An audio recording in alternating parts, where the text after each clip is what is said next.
నుంచి వాళ్ళు చాలా కాన్సెప్ట్లు ఆలోచిస్తున్నారు. ఈ రోజు నేను ఒకటే వారిని కోరుతున్నాను, ఈ నియోజకవర్గాన్ని ఒక మోడల్ నియోజకవర్గంగా తయారు చేస్తాను. వాళ్ళు ముందుకు వచ్చారు. దానికి వాళ్ళని అభినందిస్తున్న, గట్టిగా చప్పట్లు కొట్టి అందరూ అభినందించండి. ఒకటి, కరెంటు ఉత్పత్తి మనం గ్రీన్ ఎనర్జీకి పోతున్నాం, సోలార్ ఎనర్జీకి వెళ్లిపోతున్నాం. దీనివల్ల చాలా లాభం వస్తుంది.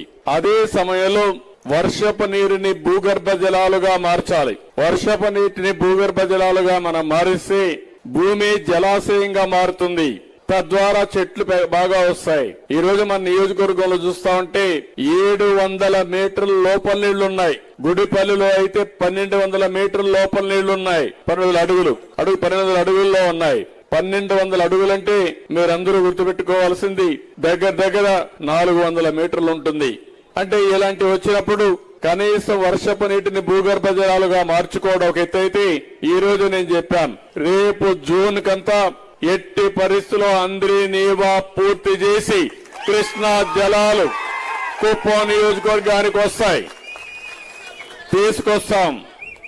ఆ నీళ్లు గాని వస్తే పాలార్ నది కలిపితే 1-2 రిజర్వాయర్లు కలుపుకుంటే పూర్తిగా నియోజకవర్గంలో నీటి ఇబ్బంది ఉండదు. ఇంకో పక్క నేను కొత్త కార్యక్రమానికి ఆలోచిస్తున్నాను. అవసరమైతే పోలవరం ప్రాజెక్టు పూర్తి చేసి గోదావరి నుంచి కృష్ణాకి ఇప్పటికే నీళ్లు తీసుకొచ్చాం పట్టిసీమ ద్వారా. అక్కడి నుంచి నేరుగా నాగార్జునసాగర్ రైట్ మెయిన్ కెనాల్ తీసుకొస్తాం. అక్కడ ఒక ప్రాజెక్టు బొల్లాపల్లి కడతాం.